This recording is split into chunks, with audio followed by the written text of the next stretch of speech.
Welcome to Not Milk Never Milk. Subscribe if you're lactose intolerant.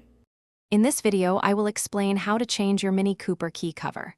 First, gather your essential tools, a small flathead screwdriver and your brand new key cover. Make sure your Mini Cooper key is clean and dry before you begin.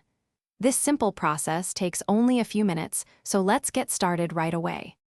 Now, let's remove the old cover. Look for a small slot, usually on the side of your key fob.